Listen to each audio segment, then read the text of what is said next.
इस वीडियो में परमात्मा ने 650 साल पहले काशी नरेश राजा बीर सिंह बघेल को जब उसने कहा परमात्मा से, जो गुरु रूप में आए हुए थे कबीर परमेश्वर, तो राजा बीर सिंह को सार नाम के बारे में पता चला, सार शब्द के बारे में पता चला।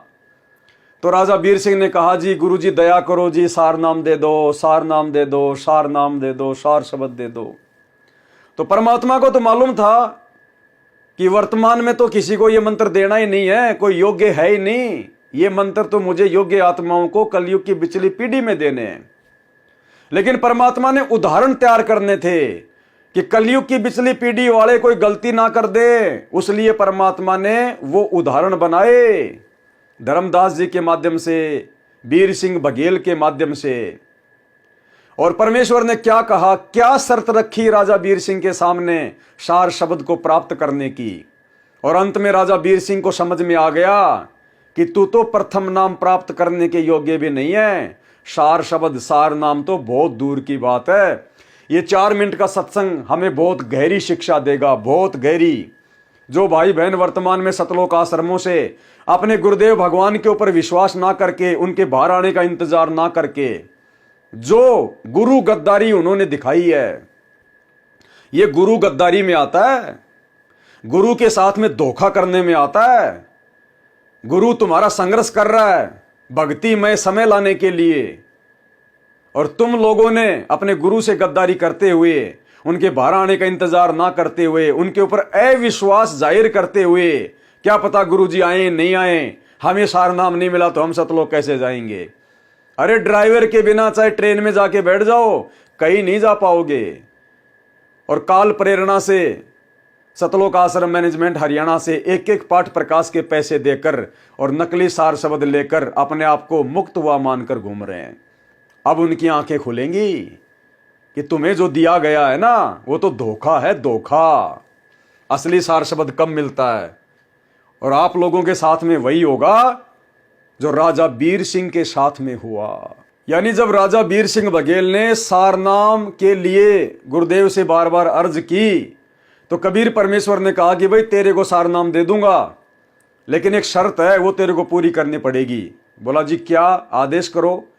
बोला तेरे नगर में, तेरे राज्य में एक विधवा ब्राह्मणी रहती है, वो तेरी गुरु बहन है, उसने भी उपदेश लिया हुआ है। राजा को इस बात का पता नहीं था। और परमेश्वर ने कहा था कि ऐसे वैसे उसने गंगा जी का जल ला लाकर अपने आंगन में एक बाड़ी बनाकर कपास की खेती करके अपने हाथों से सूत काट के उसने एक साड़ी बनाई है। वो साड़ी यदि आप ले आओ उससे, तो मैं आपको आते सार नाम दे दूंगा। तो बीर सिंह बड़ा खुश हुआ कि ये तो बहुत ही छोटा सा काम है, बड़ा आसान काम है। और 2-4 सैनिकों को भेज दिया कि बहन को जाके बता दो कि राजा आ रहा है। बीर सिंह वहां चला जाता है। बोला बहन मुझे गुरुदेव आज सार नाम देंगे, और उन्होंने एक शर्त रखी है कि आपके पास में एक साड़ी है, मुझे वो चाहिए। तो उसने कहा कि भाई मेरे पास तो बहुत सारी साड़ी है, ले जाओ। उसने कहा कि बहन जी बहुत सारी नहीं, वो साड़ी चाहिए जो आपने इस प्रकार से गंगा जी से जल लाकर अपने आंगन में जो है वो कपास उगाकर अपने हाथों से जगन्नाथ भगवान के लिए जो साड़ी बनाई है ना, वो मुझे चाहिए। तो उसने कहा कि भैया ये साड़ी तो मैं नहीं दे सकती, और चाहे कितनी साड़ी ले जा, लेकिन ये साड़ी मैं नहीं दूंगी। और उसने कह दिया था कि ये साड़ी तो मैंने मेरे जगन्नाथ भगवान के ऊपर चढ़ाने के लिए बनाई है, ये मैं नहीं दे सकती, चाहे तू मुझे अपने राज्य से निकाल दे। अब मायूस होकर राजा बीर सिंह बघेल चला गया। परमात्मा ने बात पूछी तो बीर सिंह ने सारी बात बता दी। तो अंतर्यामी परमात्मा ने कहा कि भाई वो क्या करेगी उस साड़ी का। बोला जी वो कह रही थी कि मैं अपने भगवान जगन्नाथ के वहां चढ़ाऊंगी जाके। तो परमात्मा ने देखा कि ये तो मायूस हो गया राजा बीर सिंह। परमात्मा ने कहा कि भाई एक काम कर, चल मैं शर्त को थोड़ा ढीला कर देता हूं। तो ऐसा कर, जब वो साड़ी जगन्नाथ भगवान के चढ़ाने के लिए जाए, उस समय कुछ सैनिक साथ में भेज देना। लड़की की जात है, लंबा रास्ता है, चोर उचक्कों का कुछ पता नहीं। और जब वो लड़की साड़ी चढ़ाकर जगन्नाथ में वापस आ जाएगी, उस समय मैं तेरे को सार नाम दे दूंगा। राजा बड़ा खुश हुआ। और सैनिकों को भेज दिया अपनी बहन के पास कि बहन को जाके बोल दो अपनी बहन को पालकी में बैठा के ले जाऊंगा, रथ में बैठा के ले जाऊंगा। सैनिक गए, सारी बात बताई। उसने कहा भाई मैं तो पैदल जाऊंगी, पैदल अपने भगवान के। उस ब्राह्मणी ने भी कबीर जी को अपना गुरु बना रखा और जगन्नाथ में उस मूर्ति के ऊपर, उस पत्थर के ऊपर साड़ी चढ़ाने जा रही है। गुरु बना रखा कबीर जी को और भगवान मान रही उस मुर्दा मूर्ति को, जगन्नाथ को। इधर राजा वीर सिंह ने भी गुरु बना रखा कबीर जी को, लेकिन भगवान नहीं मान पा रहा था। अब आगे की कथा सुनिए, परमात्मा कैसे उन दोनों का भ्रम निवारण करेंगे और कैसे इस कथा के माध्यम से गुरुदेव भगवान हम पिछली पीढ़ी वालों की आंखें खोलेंगे कि काहे का सार नाम, काहे का सार शब्द। अभी तो तुम्हारे जो कर्म हैं वो सार शब्द प्राप्त करने के आसपास भी नहीं है। तो गुरुदेव कह रहे हैं इस 4 मिनट के सत्संग के विषय में कि पुण्यात्माओं, केवल ये कथा नहीं है, इसका कितना जबरदस्त निष्कर्ष निकलेगा आपने वो देखना है। तो ध्यान से सुनना भाई और बहनों, ध्यान से देखना आपने, पुण्यात्माओं ये देखना है आपने, इसका निष्कर्ष क्या निकलेगा इस स्टोरी का। ये केवल कथाएं नहीं है, ये हमारे लिए बहुत काम की वस्तु है। अब जब ये बात सुनी उस बहन ने, वह गदगद हो गई, शुक्र मनाया जगन्नाथ भगवान का। हे जगन्नाथ भगवान, आपने मेरी इज्जत रख दी, राजा का मन बदल दिया। उन्होंने पता कौन सा जगन्नाथ बदलने लग रहा है इसके मन को, इतनी बुद्धि कमजोर थी मारी। और कहा, सारी बात सुनकर कहने लगी, भाई ना तो मैं रथ में बैठूं, मैं तो पैदल जाऊंगी, राजा का शुक्रिया है, अगर तुम मेरे साथ चलो तो मुझे कोई इतराज नहीं। ऐसा ही हुआ, लड़की चली गई, सैनिक साथ चल पड़े रथ लेकर, खाने पीने की व्यवस्था उसमें अपनी ले ली, वो लड़की पैदल गई वहां तक। अब शाम में पहुंचे, सुबह नहा धोकर उस बहन ने वह अपनी जो धोती हाथ से बना रखी थी वो चादर लेकर भगवान जगन्नाथ के मंदिर में मूर्ति के चरणों में रखना चाहिए, रखते ही और कहा कि इस दासी की तुच्छ भेंट स्वीकार करना जगन्नाथ। वो धोती वहां से उठी और उस जगन्नाथ के मंदिर के प्रांगण में जाकर पड़ी और आकाशवाणी हुई कि नालायक, जगन्नाथ तो काशी में बैठा है, वो कबीर परमात्मा इज जगन्नाथ, तो किस धक्के खाना गी। वो जगन्नाथ की मूर्ति ने कोई आकाशवाणी नहीं की, वो पत्थर की मूर्ति वाला क्या आकाशवाणी करेगी। उसी कबीर परमात्मा ने जो 650 साल पहले आए हुए थे, उन्होंने उस मूर्ति के माध्यम से आकाशवाणी की उस बहन का भ्रम तोड़ने के लिए कि नालायक, वो जगन्नाथ, जगतनाथ यानी पूरे संसार को रचने वाला, पूरे संसार का पालन पोषण करने वाला, वो जगन्नाथ कबीर तो काशी में बैठा है, तू यहां कहां धक्के खाने के लिए आ गई इस मूर्ति के ऊपर साड़ी चढ़ाने के लिए। अरे जब उस जगन्नाथ ने काशी में तेरे से साड़ी मंगवाई थी, तूने उसको क्यों नहीं दी? अगर तूने उसको नहीं दी तो हम भी तेरी साड़ी स्वीकार नहीं करेंगे। और साड़ी को फेंक के मारा, आंगन में आके गिरी, जगन्नाथ के प्रांगण में। इस आकाशवाणी को वो सैनिक भी सुन रहे थे और वो विधवा ब्राह्मणी जब उसने सुना कि वास्तव में असली जगन्नाथ तो मेरा गुरु ही है, गुरु के अलावा दूसरा कोई जगन्नाथ और कहीं नहीं है, गुरु बड़े हैं गोविंद से मन में देख विचार, हरि सुमरे सो रह गए गुरु भजे हुए पार। वहीं से रोना शुरू हुई थी और काशी में आके रुकी थी। और आगे क्या हुआ ध्यान से सुनिए कि इस दासी की तुच्छ भेंट स्वीकार करना जगन्नाथ। वो धोती वहां से उठी और उस जगन्नाथ के मंदिर के प्रांगण में जाकर पड़ी और आकाशवाणी हुई कि नालायक, जगन्नाथ तो काशी में बैठा है, वो कबीर परमात्मा इज जगन्नाथ, तो किस धक्के खाना गी। कलेजा फट गया उस लड़की का, रोआ बुरी तरह। ओए होए, वो भगवान स्वयं है कबीर जी। वो वहीं से रोने लगी थी, आंखों में इतने आंसू बह गए कि सारे कपड़े भीज गए उस बेटी के कि मैं कितनी नीच हूं, भगवान कहाँ मैं खोजन की तागी। परमात्मा कहते हैं गुरु मानुष कर जानते ते नर कहिए अंध, महादुखी संसार में आ गई यम के फंद। ठीक इसी प्रकार वर्तमान में वो जगन्नाथ, वो कबीर भगवान तो बैठा हिसार जेल में, और तुम उस दाढ़ी मूछ वाली नकली कबीर की फोटो को जगन्नाथ मानकर उसका प्रकट दिवस मना रहे हो, धक्के खा रहे हो इन आश्रमों में, इन पत्थरों में जा जाके सिर मार रहे हो, जो इनके महीने में आश्रमों में जा जाके ड्रामेबाजी कर रहे हो। अरे जगन्नाथ तो बैठा हिसार जेल में, और पिछले वीडियो में आपको दिखा दिया गुरुदेव का हिसार जेल से आया हुआ लेटर, जिसमें गुरुदेव ने 2018 में कह दिया था कबीर प्रकट दिवस से पहले कि मत मनाना, कबीर जी तो मेरे साथ हिसार जेल नंबर 2 में बैठे हैं। उसके बाद भी तुम लोगों ने 2028 में रोहतक के पशु मेला ग्राउंड में कबीर प्रकट दिवस मनाया, और इतना भयंकर तूफान आया, इतनी भयंकर बारिश आई, सब कुछ अस्त व्यस्त हो गया। अरे ये गलती तो 650 साल पहले की थी उस विधवा ब्राह्मणी ने, और वो सत्संग सुनने के बाद भी, क्या गुरुदेव ने आपको सत्संग नहीं सुनाए? हजारों बार गुरुदेव ने सत्संग में इस घटना का जिक्र किया है। क्यों सुनाते हैं? मनोरंजन के लिए, हमारी आंखें खोलने के लिए। फिर भी तुम्हारी आंखें नहीं खुल रही कि वास्तव में जगन्नाथ कौन है। जगन्नाथ के बिना काल हमें सतलोक जाने का रास्ता दे सकता है क्या? वर्तमान में धरती पर वो जगन्नाथ सतगुरु रामपाल जी भगवान स्वयं है, वो तो बैठे हिसार जेल में, और तुम इन आश्रमों में आंखों पे काली पट्टी बांध के गांधारी की तरह भेड़ चाल में उस कागज की मुर्दा बेजुबान कबीर जी की समझे जाने वाली दाढ़ी मूछ वाली फोटो को जगन्नाथ मान के कबीर प्रकट दिवस मना रहे हो। सार नाम की छींट के अधिकारी भी नहीं हो, छींट के अधिकारी भी। देखना आगे क्या बनेगी उस ब्राह्मणी के साथ और बीर सिंह बघेल के साथ। आकाशवाणी ने कहा कि जगन्नाथ तो वहां बैठा जिसने धोती वहां मंगवाई थी, तो वहां नहीं पहुंचा सकी, यहां धक्के खाने आ गई, ले जा इसको उठाकर। अब ये आकाशवाणी सुनी उन सैनिकों ने भी, वापस आगे रोती हुई। अब वो लड़की रो रही थी। 10-12 दिन के बाद फिर वो वापस पहुंचे।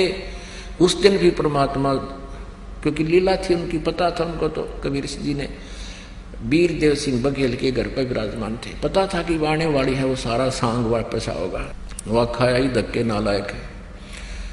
अब पहले पता किया कि कबीर साहब के घर पे गए, पता लगा कि राजा के यहाँ पहुंचे हैं।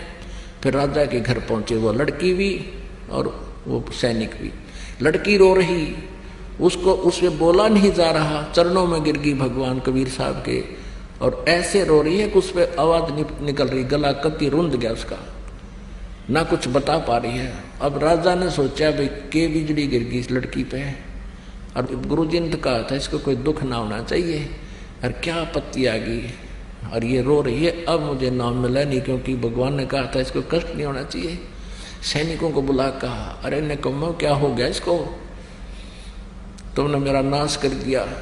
तो वो कहने लगे जी कुछ नहीं हुआ, सारी कहानी से परिचित कराया, और कहा जी वहां इसने जब धोती चढ़ाई तो वो धोती वहां से उठकर बाहर गिर गई, और कहा आकाशवाणी की कि जगन्नाथ तो वहां बैठा है कबीर, वो जगन्नाथ है, सारी सृष्टि का मालिक है, तू कहाँ धक्के खान आ गई, वहां उसने जगन्नाथ ने खुद मांगी, वहां तो तू दे नहीं सकी, और उसी को अर्पण कर।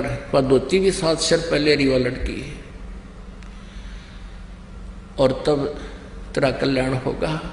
अब दोनों का एक तीर से 2 शिकार किए परमात्मा ने, एक तीर से 2 शिकार किए परमात्मा ने। 2 शिकार कौन से? वो विधवा ब्राह्मणी जो अपने गुरु को खाली एक जुलाहा मान रही थी, मानुष मान रही थी, और राजा वीर सिंह बघेल भी हल्के में ले रहा था कबीर जी को, इतने प्रमाण देखने के बाद भी, इतनी लीलाएं देखने के बाद भी। और वर्तमान में हम पिछली पीढ़ी वालों के भी भगवान ने उस उदाहरण को पेश करके आज आंखें खोलनी थी कि सार नाम और सार शब्द के योग्य भगत कब बनता है, जब गुरु और परमात्मा कति एक हो जाते हैं। अब देखिएगा वीर सिंह बघेल की आंखें कैसे खुली। माने वीर देव सिंह का विश्वास था कि कबीर इज गॉड, और न उस नालायक का विश्वास था कि कबीर इज गॉड। गुरु बना रखा लेकिन भगवान वो पत्थर मान रखा था। वो ना उस ब्राह्मणी के विश्वास था कि कबीर इज गॉड, और ना उस वीर सिंह के विश्वास था कि कबीर इज गॉड जो हमारे गुरु रूप में है। गुरु बना रखा कबीर को, और भगवान मान रहे उस जगन्नाथ को। तो यही हालत आज 90% सतलोक आश्रमों से जुड़ी हुई संगत की है। ना गुरुदेव के कलयुगी परिवार को विश्वास कि संत रामपाल जी इज कबीर, और ना उस परिवार के पीछे आंखों पे काली पट्टी बांध के गांधारी की तरह भेड़ चाल में चल रही लाखों की संगत को यकीन है कि हमारे गुरु संत रामपाल जी ही कबीर। और आज भी धक्के खा रहे हैं, भगवान मान रहे उड्डाडी मूछ वाली कबीर जी की फोटो को। जून के महीने में उसी को भोग लगाते हैं, हर समागम में उसी को भोग लगाते हैं। अरे जगन्नाथ तो बैठा है हिसार जेल में, सतगुरु रामपाल जी भगवान, और जगन्नाथ मान के पूजा की जा रही है, भोग लगाया जा रहा है डाडी मूछ वाली कबीर जी की फोटो को, मुर्दा फोटो को। वो ब्राह्मणी भी तो उस मुर्दा पत्थर के ऊपर ही साड़ी चढ़ाने गई थी अपने जिंदा गुरु को छोड़कर, और तुम भी वही कर रहे हो, अपने जिंदा गुरु का प्रकट दिवस ना मनाकर। और जून के महीने में वो मुर्दा कबीर का, उस मूर्ति का, उस फोटो का, बेजान बेजुबान मुर्दा, उस कागज के टुकड़े का, कबीर जी की समझे जाने वाली उस काल्पनिक फोटो का तुम कबीर प्रकट दिवस मना रहे हो। उसको तुम भगवान मान रहे हो, कबीर मान रहे हो, जगन्नाथ मान रहे हो। आप लोगों की स्थिति तो 650 साल पहले वाली उस विधवा ब्राह्मणी और राजा बीर सिंह बघेल से भी कई गुना निम्न स्तर की है, निम्न स्तर की। उस समय तो इतना ज्ञान नहीं था, इतने प्रमाण परमात्मा नहीं दिखा पाए, एक अनपढ़ व्यक्ति की भूमिका कर रहे थे।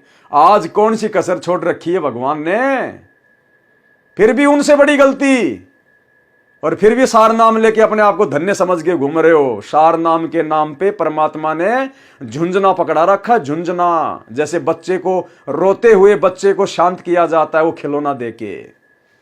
क्या कह रहे हैं परमात्मा, ध्यान से देखिएगा। सिर पहले रिवा लटकी और तब तेरा कल्याण होगा। अब दोनों का एक तीर से दो शिकार किए परमात्मा ने। वीरदेव सिंह का विश्वास था कि कबीर इज गॉड, और न उस नालायक का विश्वास था कि कबीर इज गॉड। गुरु बना रखा, लेकिन भगवान वो पत्थर मान रखा था वो जगन्नाथ का। गुरु बना रखा, लेकिन भगवान वो पत्थर मान रखा था वो जगन्नाथ का। गुरु बना रखा, लेकिन भगवान वो पत्थर मान रखा था वो जगन्नाथ का। गुरु बना रखा, लेकिन भगवान वो पत्थर मान रखा था वो जगन्नाथ का। अब दोनों का हृदय साफ हुआ, परमात्मा के चरणों में गिर गए। परमात्मा ने कहा प्रथम नाम दोबारा लो, द्वितीय दोबारा लो, फिर भक्ति करो जब सार नाम दूंगा। बोलो सतगुरुदेव। क्या कहा परमात्मा ने कि प्रथम नाम फिर से लो और फिर से भक्ति शुरू करो, तब आगे जाके सार नाम मिलेगा। उनको दोबारा से प्रथम नाम दिया, वो तो सार शब्द के चक्कर में थे। दोबारा से उनको प्रथम नाम दिया गया कि नालायको, जब तक अपने गुरु को ही भगवान मान के भक्ति नहीं करोगे तब तक तो तुम्हारी भक्ति शुरू भी नहीं होती। कहां सार नाम, सार शब्द लेने की सोच रहे हो। दोबारा से प्रथम नाम लो। उनको दोबारा से प्रथम नाम दिया। यह उदाहरण क्यों पेश किया? आज आप और हमारे लिए। और आज जो संगत अपने आप को सार शब्द लेके धन्य मान रही है कि हमने तो धनाना आश्रम से सार शब्द ले लिया, हमने तो संत रामपाल जी से बरवाड़ा आश्रम में, हमने तो करोथा में ही सार नाम ले लिया, कुछ नहीं मिला। झुंझुना पकड़ा रखा परमात्मा ने, नकली बंदूक, केवल रिहर्सल चल रही है। गुरु मानुष कर जानते ते नर कहिए अंध, ओए दुखी संसार में आ गए यम के फंद। सभी संगत वालों के साथ में जो इन आश्रमों से जुड़े हुए हैं, जिन्होंने सार नाम ले लिया, सार शब्द ले लिया, इन सबको दोबारा से गुरुदेव भगवान के हिसार जेल से बाहर आने के बाद प्रथम नाम से भक्ति शुरू करनी पड़ेगी। दोबारा प्रथम नाम से। ये सत्संग प्रत्यक्ष उदाहरण है, प्रत्यक्ष उदाहरण है। क्या कह रहे हैं परमात्मा? जगन्नाथ का गुरु बना रखा, लेकिन भगवान वो पत्थर मान रखा था वो जगन्नाथ का। गुरु बना रखा, लेकिन भगवान वो पत्थर मान रखा था वो जगन्नाथ का। अब दोनों का हृदय साफ हुआ, परमात्मा के चरणों में गिर गए। परमात्मा ने कहा प्रथम नाम दोबारा लो, द्वितीय दोबारा लो, फिर भक्ति करो जब सार नाम दूंगा। बोलो सतगुरुदेव।